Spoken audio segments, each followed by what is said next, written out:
మహోత్సవ కార్యక్రమాన్ని పురస్కరించుకొని పల్నాడు జిల్లా దాచేపల్లి మండలం దాచేపల్లి గ్రామంలో నిర్వహించబడినటువంటి న్యూ కేటగిరీ విభాగంలో సేద్య విభాగంలో విజేతలకు వివరములు మొదటి బహుమతిని కైవసం చేసుకున్న వారు శ్రీ రామలమ్మ తల్లి ఆశీస్సులతో ఆర్కే బుల్స్ అత్తోట శిరీష చౌదరి గారు శివకృష్ణ చౌదరి గారు వేటపాలెం చెందూరు మండలం బాపట్ల జిల్లా వారి జత 5,308 అడుగుల 6 అంగుళముల దూరాల్లోకి మొదటి బహుమతిని కైవసం చేసుకున్నారు.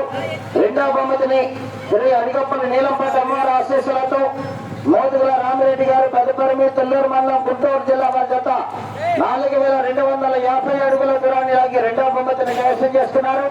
మూడవ బహుమతిని మోపర్తి నవీన్ కుమార్ చౌదరి గారు కొత్తలపాడు పెద్దకాకర మండలం గుంటూరు జిల్లా అక్కినేని ముక్కులు సజ్జా చౌదరి గారు మల్లవల్లి బాపులపాడు మండలం కృష్ణా జిల్లా వారి జత 3,805 అడుగుల 4 అంగుళముల దూరాన్ని లాగి మూడవ బహుమతిని కైవసం చేసుకున్నారు. నాలుగవ బహుమతిని పిండమైన సతీష్ కుమార్ యాదవ్ గారు రెంటాల రెండచంద్ర మండలం పల్నాడు జిల్లా వారి జత 3,771 అడుగు 1 అంగుళముల దూరాన్ని లాగి నాలుగవ బహుమతిని కైవసం చేసుకున్నారు.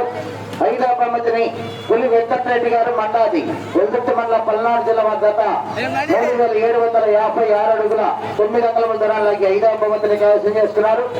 ఆరవ బహుమతిని కలకండ్ల దానయ్య గారు అడిగోలుపల్లి మండలం తెలంగాణ రాష్ట్ర వారి జత 3,696 అడుగుల దూరాన్ని లాగి ఆరవ బహుమతిని కైవసం చేస్తున్నారు.